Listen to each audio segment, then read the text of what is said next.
What next online டிவியில் பயணிக்கும் அனைத்து ஜோதிட நண்பர்களுக்கும் இந்த அற்புதமான பதிவை பார்க்கப் போகும் சகோதர சகோதரிகளுக்கும் உங்கள் அன்பு நண்பன் astro doctor CB Srinivasan Chithode.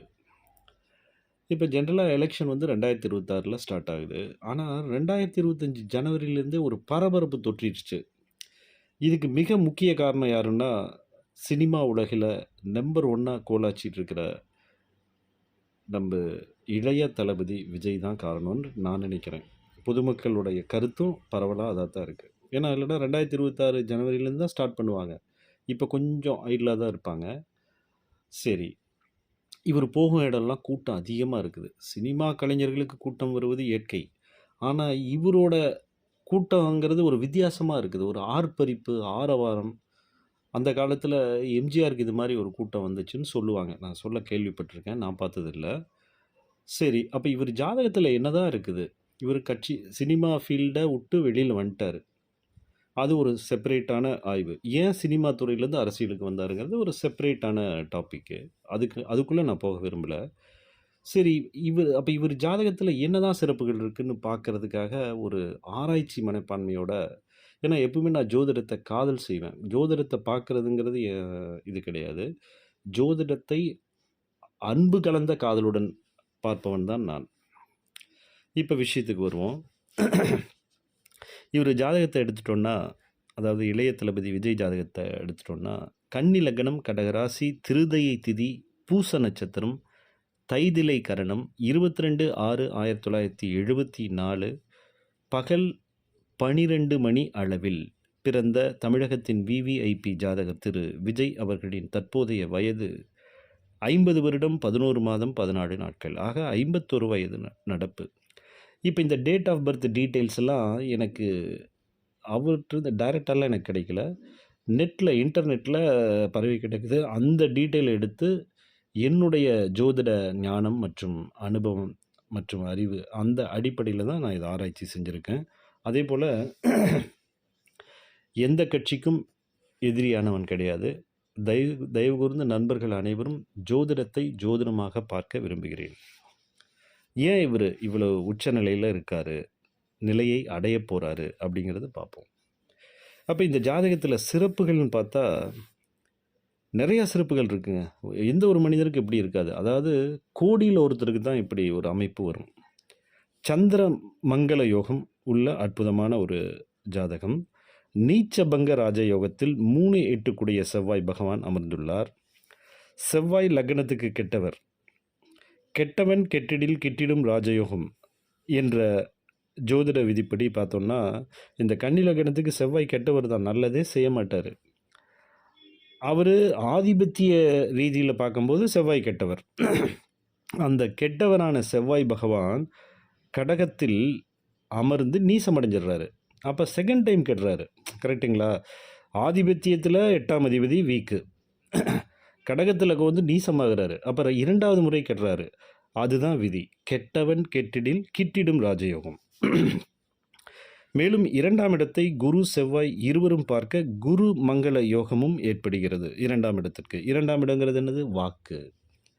இவர் வாக்கு இருக்குல்லங்க, இவர் சொல்கிறது ஒரு நிமிஷம் பேசினார்னா அது உலகம் ஃபுல்லாக ரீச் ஆகும். அதுதான் குருமங்கள யோகம். 2ஆம் இடம் சூப்பராக இருக்குது. அதுபோக 9, 10, 11ஆம் அதிபதிகள் ஆட்சி பலத்தில், அதாவது சுக்கிரன், புதன், சந்திரன் வரிசையாக இந்த கிரக மாளிகா விதிப்படி 3 கிரகங்களும் வரிசையாக ஒவ்வொரு ராசியில், அதாவது ரிஷபம், மிதுனம், கடகத்தில் ஆட்சி பலம் பெற்று இருக்காங்க. மேலும் சூரிய பகவான், அதிகாரத்தை கொடுக்கக்கூடிய சூரிய பகவான் திக்பலத்தில் மற்றும் கேந்திர பலத்தில், அதுபோக குரு பார்வையில். லக்னத்துக்கு சூரியன் விரையாதிபதி தான், ஆனால் கேந்திரம் ஏறிக்கிட்டார்ல, அப்போ கேந்திர பலம் ஆட்டோமேட்டிக்காக அடைஞ்சிடுறாரு, திக்பலம் அடைஞ்சிடுறாரு. குரு பார்வையில் ஆட்டோமேட்டிக்காக அந்த பலம் வந்துடுது. லக்னாதிபதி புதன் ஆட்சி பலத்தில் மற்றும் குரு பார்வையில். இதெல்லாம் தாங்க ஜோதிட சிறப்புகளாக நான் என்னுடைய அனுபவப்படி நான் சொல்ல விரும்புகிறேன். தற்பொழுது ஜாதகருக்கு பார்த்திங்கன்னா சுக்கிர திசையில் குரு புத்தி நடக்குது. இந்த குரு புத்தி எக்ஸாக்டாக 8/9/2026 வரை நடக்கும். அடுத்தது சனி ஸ்டார்ட் ஆயிடுவாங்க. ஓகேவா? அப்போ இந்த குரு புத்தி 8/9/2026 வரை நடக்குது. இப்ப எலக்ஷன் டைம் எடுத்துட்டீங்கன்னா, அந்த ப்ராசஸ்லாம் நடக்கும்ல. 18/3/2026 முதல் 18/7/2026ங்கிற காலத்தில தான் அப்ராக்ஸிமேட்டா நடக்கிறதுக்கான வாய்ப்பு. இல்லைங்களா? அந்த பீரியட்ல இவருக்கு என்ன திசை, என்ன புத்தி, என்ன அந்தரம் ஓடும்னா, சுக்கிர திசை, குரு புத்தி.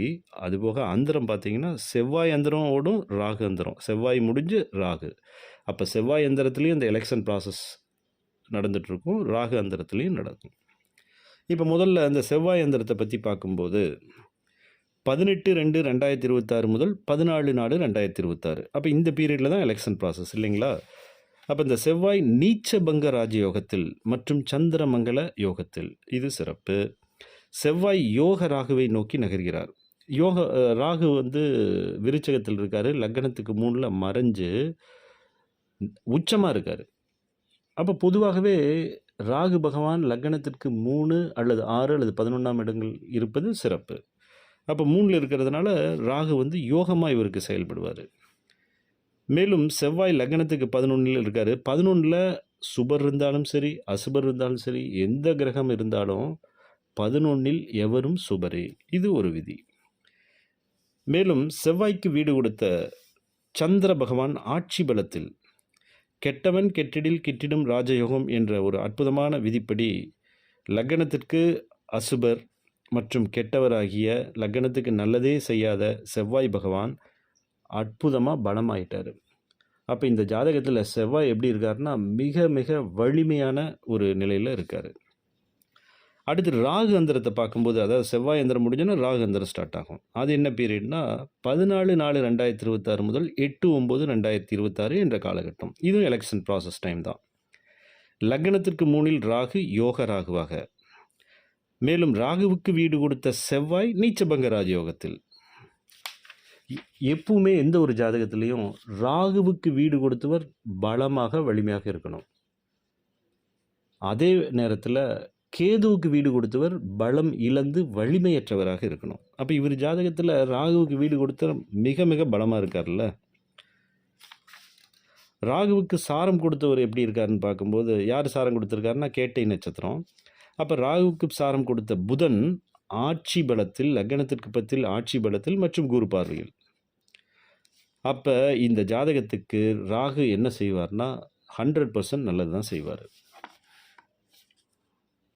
அடுத்தது என்ன திசை நடக்குதுன்னா சுக்கிர திசை. இந்த சுக்கிர திசையானது 8/11/2013 முதல் 8/11/2033 என்ற காலகட்டம். லக்னத்திற்கு 2/9 கூடிய சுக்கிர பகவான் ஆட்சி பலம் பெற்று திசை. மேலும் சுக்கிரனுக்கு சாரம் கொடுத்த சூரியன் திக்பலத்தில் மற்றும் குரு பார்வையில். அப்போ சுக்கிரன் குரு பார்வையில் இல்லைனாலும் சுக்கிரனுக்கு சாரம் கொடுத்தவன் நல்ல பலமாக குரு பார்வையில் திக்பலத்தில் அமர்ந்துட்டார். கேந்திர பலமும் பெற்றுவிட்டார். சுக்கிரன் இயற்கை சுபர் இல்லைங்களா? அப்போ அந்த இயற்கை சுபருக்கு எப்பவுமே திரிகோண பலமாக இருக்கும். அப்போ இந்த சுக்கிரன் என்ற இயற்கை சுபர் லக்னத்துக்கு 9 ஆகிய பாக்கியஸ்தானம் மற்றும் திரிகோண ஸ்தானமாகிய ரிஷபத்தில் அமர்வது மிக மிக சிறப்பு. சாரநாதர் லக்ன விரையாதிபதியாகவும் இயற்கை பாவியாகவும் வர்றாரு.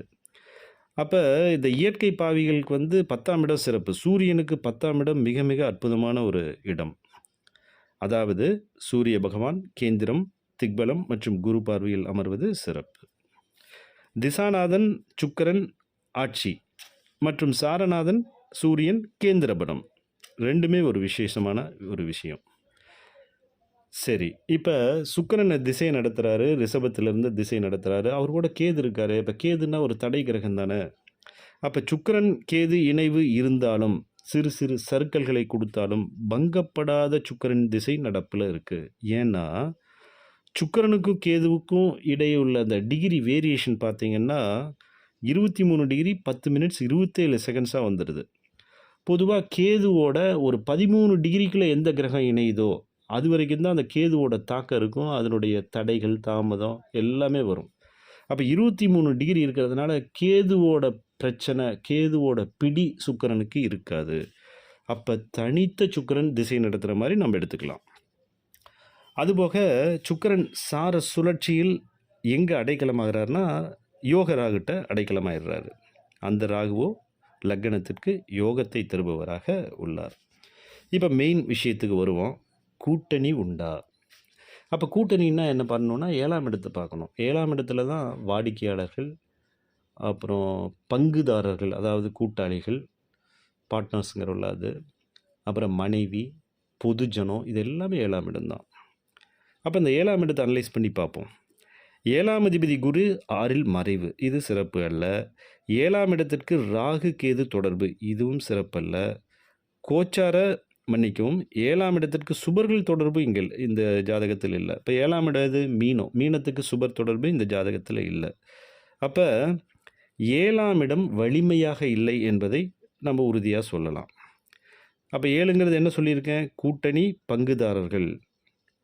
அப்போ ஜாதகர் அடுத்தவர் தலைமையில் கூட்டணிக்கு உறுதியாக செல்ல மாட்டாருங்கிறது சொல்லிடலாம் இந்த ஜாதகப்படி. ஏன்னா 7ஆம் இடம் வீக் ஆயிடுச்சுல்ல. ஒருவேளை 7ஆம் இடம் பலமாக குரு பார்வை அல்லது சுக்கிரனோட தனித்த சுக்கிரனோட பார்வையில் இருக்குன்னு வச்சுக்குவோம். அப்போ 7ஆம் இடம் பலமாயிருச்சுன்னா இவர் என்ன பண்ணுவார்னா ஒரு கூட்டணிக்கு கீழே போய் கூட்டணியில் சேருவார். அடுத்தவர் தலைமையில் இவர் பங்கு பெறுவார். ஆனால் இங்கே 7ஆம் இடம் வீக் ஆயிருச்சு. அதே வேளையில் லக்னாதிபதி பலமாயிட்டார். லக்னாதிபதி புதன் லக்னத்துக்கு 10ல் குரு பார்வையில் அற்புதமான ஒரு அமைப்பில் புதனுக்கு வந்திருக்காரு. சுபத்தன்மை அடைஞ்சிட்டாரு. அப்போ இங்கே யார் பலம்னா ஜாதகர் தான் பலம். அப்போ இவருக்கு கீழே இவரை நம்பி வரக்கூடிய கட்சிகள் தான் இருக்க போகுதுங்கிறது என்னுடைய கணிப்பு, ஜோதிட ரீதியான கணிப்பு. ஆக இவர் தலைமையில் கூட்டணி உருவாகும் வாய்ப்பு. சரி, கோச்சாரம் அப்போ எப்படி சப்போர்ட் பண்ணுமா? எலெக்ஷன் ப்ராசஸில், எலெக்ஷன் டைமில் நடக்கக்கூடிய கோச்சார கிரகங்கள் மெயினாக ராகு, குரு, சனி எப்படி இருக்குன்னு பார்த்தா ராகு கேது பயிற்சி இவருக்கு மிகப்பெரிய வெற்றியை தருங்க. ஏன்னா கன்னி லக்னம், லக்னத்திற்கு 6ல் கோச்சார ராகு, லக்னத்துக்கு 12ல் கோச்சார கேது. அப்போ 6ல் ராகுங்கிறது லட்சுமி யோகத்தை தரும். 6ஆம் இடங்கிறது என்னது? வம்பு, வழக்கு, எதிரி எல்லாமே இருக்குது. அப்போ அந்த 6ஆம் இடத்துல ஒரு அசுபரான ராகு போய் உட்கார்ந்து பகைவர்களை அழித்து, எதிரிகளை அழித்து இவருக்கு வெற்றியை தருவார். அப்படி எடுத்துக்கணும். கோச்சார சனியை பார்த்தீங்கன்னா அஷ்டம சனி முடிஞ்சிருச்சு. 29/3/2025 முதல் அஷ்டம சனி கிளியர் ஆயிருச்சு. அப்போ சனி பகவானோடைய பிரச்சனையும் இந்த ஜாதகத்தில் இல்லை. இப்போ ரிசல்ட்டுக்கு வருவோம். இதுதான் முக்கியமான பாயிண்ட்ஸு. திசாநாதன் சுக்கிரன் பலமாக திசையை நடத்துவதால், கேதுவின் தாக்கம் திசாநாதனுக்கு இல்லை என்பதால், அந்தரநாதன், அதாவது அந்த எலெக்ஷன் டைமில் செவ்வாய் தானே அந்தர்நாதனாக செயல்பட போகிறாரு. செவ்வாய் ராகு தானே.